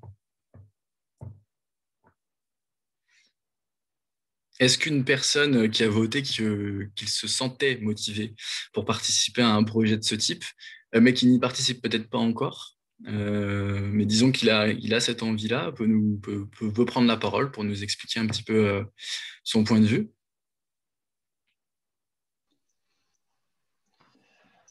Oui, Christian Courreau. Moi, je suis citoyen, comme beaucoup, et c'est vrai que je suis plutôt d'accord pour participer. Mais par contre, je ne connais rien, quoi. En fait, j'aimerais pouvoir entrer en contact avec des gens qui déjà participent et pour apprendre déjà, et puis après avoir des projets. D'accord, donc un besoin de mise en relation tout simplement peut-être Oui, pour oui, échanger avec des gens qui sont déjà engagés. tout C'est une à bonne fait. nouvelle, c'est une bonne nouvelle qu'il y en ait autour de la table alors. Je vous laisse éventuellement contacter les uns les autres en message privé sur le chat si ça vous Oui. tente. J'ai Mais pris les noms des sites, donc très bien. Eh ben, parfait, c'est aussi à ça que ça sert. Est-ce qu'une personne qui ne se sent pas aujourd'hui de le faire souhaite prendre la parole pour nous demander, enfin, pour nous donner aussi son point de vue et nous expliquer en fait qu'est-ce qui manque, pourquoi ça lui convient pas, comme aujourd'hui en tout cas en l'état? Oui, Jean-Christophe Belloir, bonjour. Oui, bonjour. Oui, j'ai mis non parce que je suis au milieu d'Orléans. Et Oui. si j'étais à la campagne, tout à fait, mais en pleine ville, non. Et pourquoi vous jugez que c'est pas adapté au contexte urbain, c'est ça? C'est beaucoup plus compliqué d'envisager une installation et un investissement dans de l'énergie, un projet citoyen en ville en campagne où on peut, à mon avis, fédérer beaucoup plus facilement les citoyens et puis d'autre part trouver des solutions d'implantation plus simples qu'en pleine ville. D'accord. Ouais. Est-ce que ça fait réagir certains sont d'accord avec cette affirmation peut-être ou pas? Je rajouterai juste un point important. Par Mhm. contre, fédérer des citoyens pour booster la rénovation énergétique des bâtiments, alors ça, oui, et en pleine ville, je crois que c'est la priorité des priorités. En sachant que les deux sont pas incompatibles, il y a des retours d'expérience dans les Landes, il me semble, où une société, alors en partie, donc c'est une SEM pour le coup, c'est en partie citoyenne et en partie porté par la collectivité, va réinvestir l'ensemble de ces bénéfices dans la rénovation du patrimoine énergétique de la ville. Du patrimoine, excusez-moi, du patrimoine bâti et résidentiel. Donc, donc les deux ne sont pas incompatibles, effectivement, mais vous avez raison que c'est un autre enjeu. Et on peut les faire résonner et construire un projet qui soit complet à ce titre-là, autour de ces deux problématiques. De toute façon, tout d'abord, il faut, disons, améliorer les économies d'énergie au niveau des bâtiments avant vraiment de procéder à des installations ou changements d'énergie. Donc, ça, c'est la priorité des priorités, c'est la première chose à faire. Là. Ouais, effectivement, c'est une réflexion globale, y compris à l'échelle du bâti, quand on fait de la rénovation. Ok, eh bien, merci pour ces 2 points de vue. Je vous propose de passer à la suite, parce que le temps file un peu. Je me suis muet. Hop, voilà. Alors, on a parlé de projets de collectifs citoyens, mais si on revient à la... Donc, ce qu'on n'a pas dit, c'est qu'évidemment, alors développer les énergies renouvelables, il y a un côté vertueux du point de vue émissions de gaz à effet de serre, et puis il y a aussi un côté vertueux du point de vue économique, parce qu'aujourd'hui, ce qu'on ne vous avait pas encore présenté, c'était la facture énergétique territoriale. Aujourd'hui, l'énergie, la consommation énergétique, pour Orléans Métropole, c'est un coût, c'est-à-dire que les entreprises du territoire, les habitants et citoyens du territoire, et la collectivité même, par ces bâtiments tertiaires publics, du fait qu'elle importe l'énergie de l'extérieur, que ce soit du pétrole ou de l'électricité, et qu'elle ne le produit pas elle-même, finalement, il y a un flux sortant économique qui s'échappe aujourd'hui du territoire en majorité, puisqu'il n'y a que aux alentours de 8% de couverture des besoins qui sont assurés par des installations renouvelables sur le territoire. Et donc, ça représente 551 millions d'euros tous les ans qui, d'une certaine manière, quittent le territoire, alors que des ressources renouvelables locales pourraient permettre d'en limiter l'ampleur. Donc, ça représente aux alentours de 4% du PIB, environ. Hein. C'est des ordres de grandeur. À savoir que dans une dimension un peu prospective, et si on se projette dans l'avenir, on a des énergies dont on sait qu'à consommation égale, elles vont être de plus en plus coûteuses. C'est le cas de l'électricité, c'est le cas du pétrole probablement, même plus que probablement, très probablement, à moyen terme, même s'il y a des variations et des fluctuations extrêmement importantes à court terme, à moyen terme, dans tous les cas, ça sera amené à augmenter. Et donc, finalement, dans ces 551 millions d'euros-là, à consommation égale, évidemment, on va activer les leviers de la rénovation et de la maîtrise de l'énergie, mais à consommation égale, ces 551 millions d'euros vont augmenter en tendanciel si on ne fait rien. Donc, il y a aussi un enjeu, y compris dans la partie résidentielle que vous voyez là, hein, qui représente quand même 38% de la facture territoriale. Cette partie-là, c'est 1 600 euros par ménage. Et dans certains ménages, on n'a pas les ressources pour absorber une augmentation. Il y a de mémoire aux alentours de presque 20% du territoire qui est en situation de précarité énergétique. C'est-à-dire qu'il dépense plus que... Alors, Laurent, tu m'arrêtes si je me trompe, mais c'est 1/5 de ses revenus pour payer sa facture d'énergie, c'est ça ? Sur le seuil qui a été choisi, et ça dépend un peu des critères. Alors, ce 20%, voilà, il dépend un peu de la méthodologie. Le seuil qui a été choisi, c'était 10% des revenus consacrés à l'énergie. 10%. Donc, un dixième de leurs revenus consacrés à la facture énergétique du logement. C'est bien ça. Parce que là, on est uniquement sur le logement. Mais à ça, il faut rajouter, pour les personnes qui se déplacent, par exemple, en voiture, la facture énergétique du transport, qui est loin d'être négligeable sur certaines parties du territoire. Voilà pour aujourd'hui. En tout cas, aujourd'hui, le constat, c'est que c'est avant tout un coût pour la plupart des acteurs. Et demain, ce que ça pourrait être, c'est, en développant certains projets de production ENR, citoyens locaux, notamment, d'avoir ce qu'on a appelé une croissance du pouvoir d'achat ici, à savoir diminuer les coûts. Si on se chauffe au bois énergie, typiquement par exemple, en substituant sa chaudière fuel par du bois énergie, on va diminuer ses coûts de chauffage. En valorisant la vente de l'énergie qu'on produit, si on la vend directement, ou tout simplement en retirant les bénéfices et la rente associée à son investissement de son épargne, par exemple, dans des projets locaux. Puisque l'idée, c'est effectivement de faire en sorte que que la ressource locale bénéficie à l'ensemble des citoyens du territoire. Et non pas parce qu'aujourd'hui, cette rente-là, elle sort du territoire et elle bénéficie à des fonds d'investissement pour le pétrole, divers et variés, un petit peu à EDF, on va dire à une échelle nationale pour l'électricité dans le meilleur des cas, mais globalement à des acteurs internationaux. Et donc, on relocalise finalement la rente associée à la consommation énergétique. Ça permet aussi, et ce n'est pas du tout négligeable, de créer des emplois locaux. À savoir que l'ordre de grandeur, c'est que pour 1 million d'euros investis dans le photovoltaïque, on a 6,5 emplois directs créés, non délocalisables, et que, compte tenu du contexte, c'est pas anodin. Et puis enfin, on peut le mentionner quand même, mais ça fait des revenus fiscaux pour la collectivité qui sont réinvestis dans du service public local. Voilà pour ce panorama d'un point de vue économique, l'argument de relocaliser sa production qui fait sens. Et on vous propose finalement de prendre un peu de recul, toujours pareil, de relancer un petit sondage. Et cette fois-ci, ah non, j'avance un petit peu trop vite. Voilà. Donc, comment on maximise les retombées économiques locales et comment on capte cette rente énergétique? Eh bien, c'est en s'assurant que les équipements ont été conçus et fabriqués à proximité. C'est en s'assurant que matériaux et combustibles sont produits localement. Que le financement de projets a été en partie au moins proposé par l'épargne locale citoyenne et que les chantiers sont mis en œuvre de manière qualitative par un tissu d'entreprises locales qui est formé pour ça. Donc l'ensemble de ces leviers-là sont à avoir en tête pour maximiser localement les retombées économiques et en emploi de ce qu'on appelle cette rente énergétique finalement.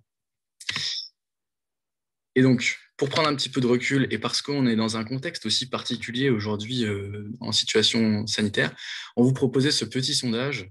Hop, je vais mettre fin au sondage précédent et vous proposer le dernier sondage de la journée sur, voilà, est-ce que selon vous, le contexte de relance, c'est l'occasion de sélectionner les projets à financer en fonction de critères écologiques, y compris à financer publiquement, on va dire. Est-ce que c'est pour vous une occasion à ne pas rater ou est-ce que finalement il faut faire feu de tout bois dans cette relance et d'abord financer et sauver les emplois quels qu'ils soient, ou est-ce que finalement on intègre des critères écologiques à cette relance?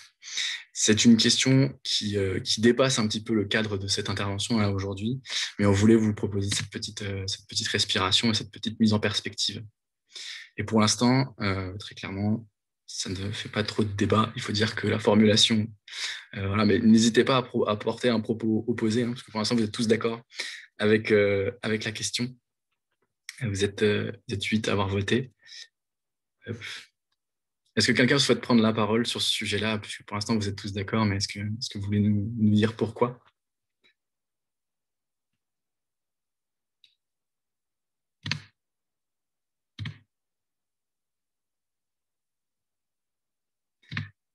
Pas forcément. Si, quelqu'un qui oui, donc c'est l'occasion rêvée, justement, de changer de route. Hein, donc, il faut profiter de ces moments-là pour réfléchir et avancer dans cette rénovation énergétique. Et donc, c'est indispensable. Hein, donc, on peut pas se permettre de revenir en arrière. C'est tout à fait certain. Hein. Merci pour cette contribution. Et effectivement, vous semblez à peu près tous d'accord sur ce sujet-là. Et on a quelqu'un dans le fil de discussion qui nous dit que tous les nouveaux projets devraient passer par ce filtre, par le filtre de l'impact écologique. Donc, vous semblez, pour le coup, bien d'accord sur la question. Merci donc pour votre vote. Alors, on va passer à un temps encore plus interactif cette fois-ci, qui s'appelle un temps de cap et balise. Et là, on va vous demander de sortir de Zoom, d'aller sur votre navigateur, sur un site qui s'appelle Klaxoon.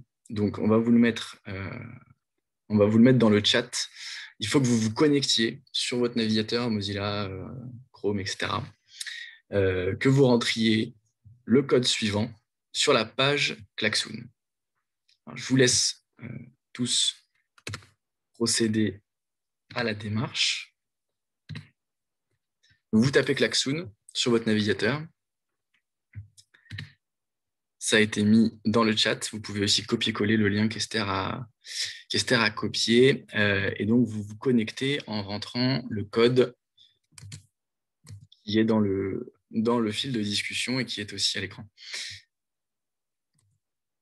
Alors, qu'est-ce que c'est Klaxoon? Pour ceux qui ne connaissent pas, tout simplement, il s'agit d'un tableau. Un tableau où on peut, en tant que participant, indiquer ses suggestions sous la forme d'un post-it. Donc, vous allez, une fois que vous êtes connecté, vous rentrez votre pseudonyme. Ça serait bien de pouvoir mettre nom et prénom, comme ça, si jamais ça crée de l'intérêt chez d'autres, on pourra entre guillemets, vous retrouver. Merci Marguerite pour le témoignage et à bientôt. Une fois que vous êtes... Est-ce que tout le monde arrive à se connecter déjà? Oui.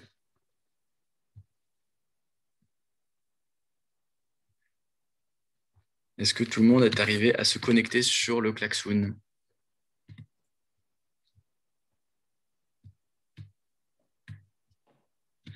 Je prends ça pour un oui. Effectivement, je vous vois progressivement arriver côté interface administrateur. Donc, vous avez sous les yeux, pour ceux qui sont là. Ceux qui ne sont pas là, n'hésitez pas à nous le dire, nous le signifier dans le chat. On essaiera de vous aider. Donc, vous avez devant vous un tableau qui est divisé en 4 et où il y a 4 balises. Et il va falloir mettre des post-it sur, selon vous, qu'est-ce qu'il faut, d'une part, conserver à tout prix demain sur notre territoire, toujours par rapport au développement des énergies renouvelables. Qu'est-ce qui, de votre point de vue, doit absolument être conservé? On a vu que quand on avait interrogé par l'enquête citoyenne les citoyens, ils nous avaient répondu « il faut préserver nos paysages » ou « il faut préserver notre patrimoine ». Donc, par exemple, ça peut être une piste, mais il peut y avoir plein d'autres choses. Donc, d'une part, dans ce cadre en haut, vous pouvez proposer un post-it. Donc, comment on fait pour proposer un post-it? On appuie sur le plus qui est en bas au milieu, que vous voyez là, le plus jaune, le plus gris et jaune. Et vous écrivez votre idée, comme ceci. Donc, je mets un exemple, comme ça vous voyez. Et le post-it arrive directement sur le tableau. Vous pouvez en modifier la taille et le glisser dans un coin, là où c'est nécessaire. Donc, d'un point de vue utilisateur, il n'y a que ça à faire. Vous cliquez sur plus et vous proposez les post-it. Ensuite, il y a une balise conservée. Qu'est-ce qu'il faut conserver demain? Il y a une balise interdit. Qu'est-ce qu'il ne faut pas faire? Qu'est-ce qui n'est pas souhaitable pour l'avenir? Il y a une balise les changements nécessaires, c'est-à-dire ce qui est aujourd'hui mais qui ne devrait plus être demain. Toujours dans la dimension transition énergétique, hein, on est bien d'accord. Et enfin, en bas, vous pouvez mettre vos contributions sur ce que vous avez envie de proposer. Sur votre contribution, compte tenu de tout ce qu'on s'est dit là, est-ce qu'il y a des idées qui vous sont venues? Je vois qu'il y a des post-it qui commencent à apparaître. Ils sont tout petits, n'hésitez pas à changer le format pour qu'on puisse bien les voir. Hop. Voilà. Est-ce que vous avez des questions? N'hésitez pas à prendre la parole si c'est le cas. Je n'ai pas pu réussir à accéder à Klaxoon, mais est-ce qu'on peut y retourner les jours prochains? Oui, tout à fait. Ouais. On va le laisser ouvert. On va le laisser ouvert. Et vous pourrez, si vous avez bien noté le code de oui, je l'ai noté. Oui. Ouais, d'accord. Merci. D'accord. Bah, ça commence à arriver. Je vais peut-être vous partager l'écran, Monsieur Courreau, parce que du coup, vous allez peut-être être frustré de ne pas avoir les réponses des participants. Je vais changer mon partage d'écran, parce que là, je pense que vous avez toujours le PowerPoint sous les yeux. Alors...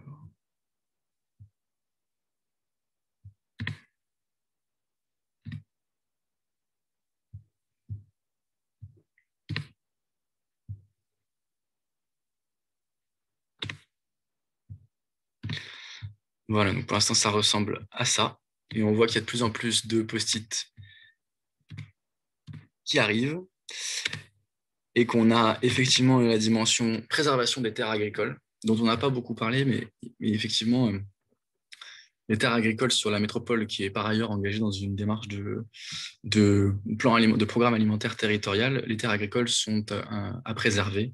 Le foncier agricole qui permet, entre autres, d'envisager demain peut-être une agriculture et une alimentation locale. A priori, selon certains participants, en tout cas, c'est important qu'il ne soit pas préempté par certaines filières.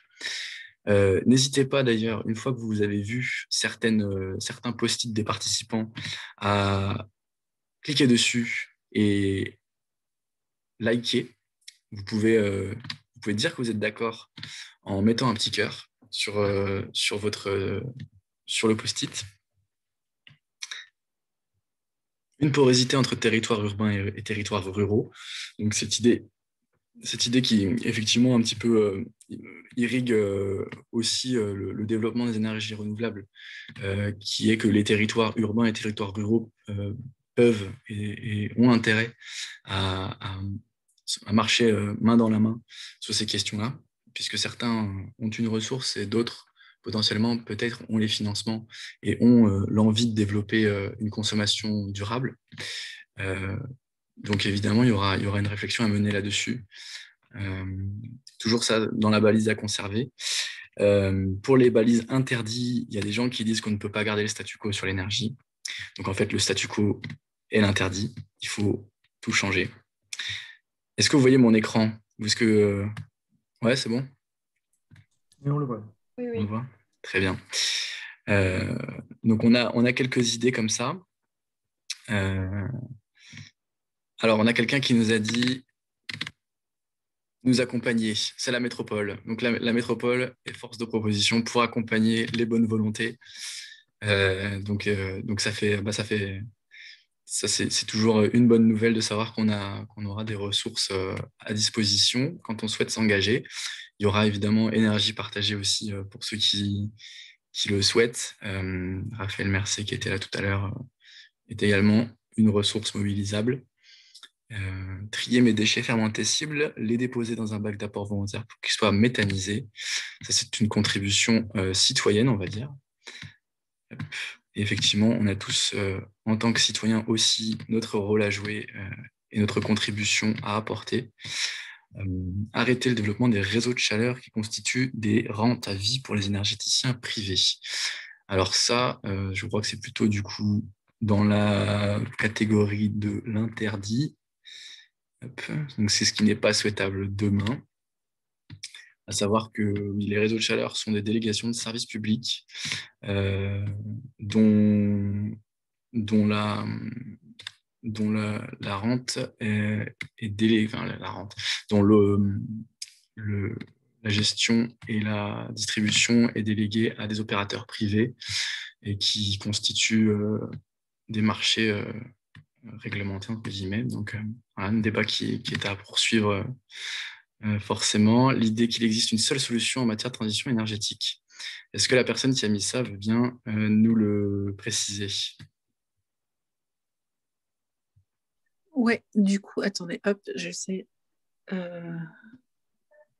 Je n'arrive pas à voir si vous me voyez, mais j'imagine que oui. Anne Lheureux, du coup. En fait, je pense qu'il y a plusieurs solutions, plusieurs énergies qui vont contribuer à la transition. Alors, j'ai mis énergétique, mais écologique. Et qu'on a un peu tendance, alors, je ne sais pas si c'est en France ou de manière générale, à penser qu'il y a une solution unique qui permet d'atteindre ces objectifs. C'est peut-être... ça ne me semble pas très réaliste. Et du coup, voilà, dans ce qu'il faut changer, c'est peut-être se dire qu'il y a plusieurs solutions qui vont contribuer à ce qu'on atteigne l'objectif autour de la transition écologique d'Orléans Métropole et qu'il n'y aura pas...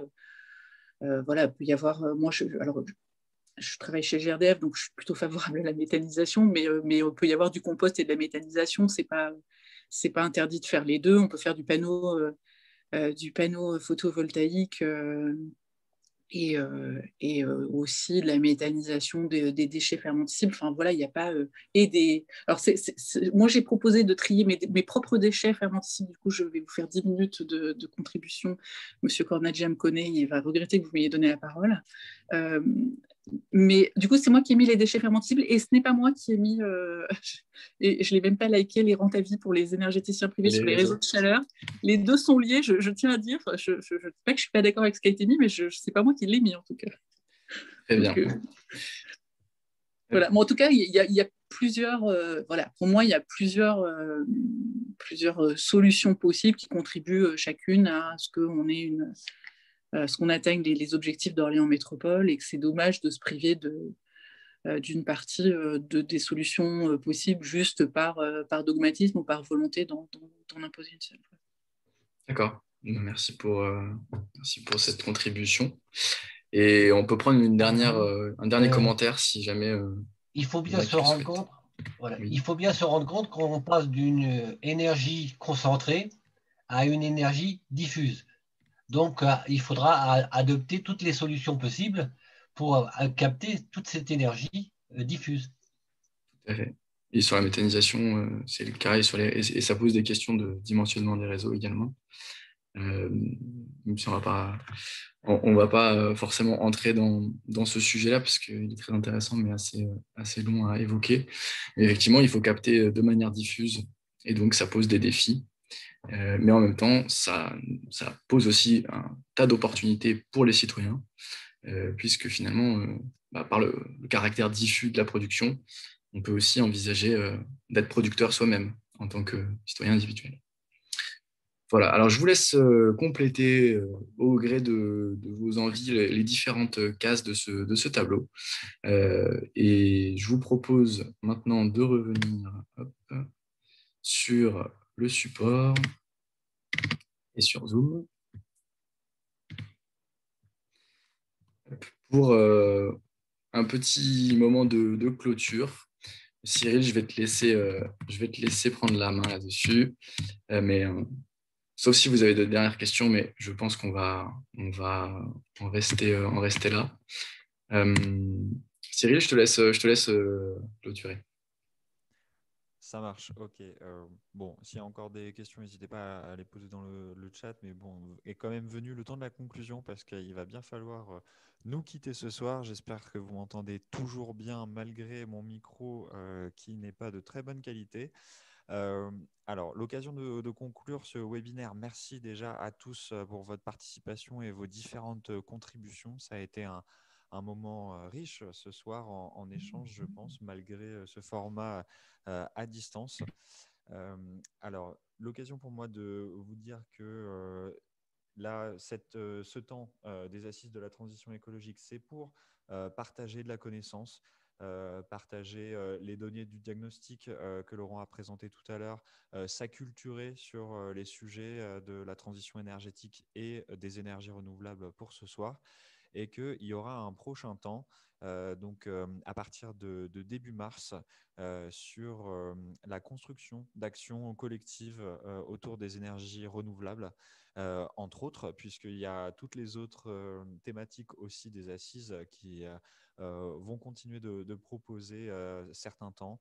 On a la rénovation énergétique qui est aussi en lien avec le développement des énergies renouvelables, la transition énergétique de manière globale, les déplacements, la mobilité, l'aménagement et la ville durable, et encore plein d'autres thématiques sur lesquelles vous pouvez participer et interagir.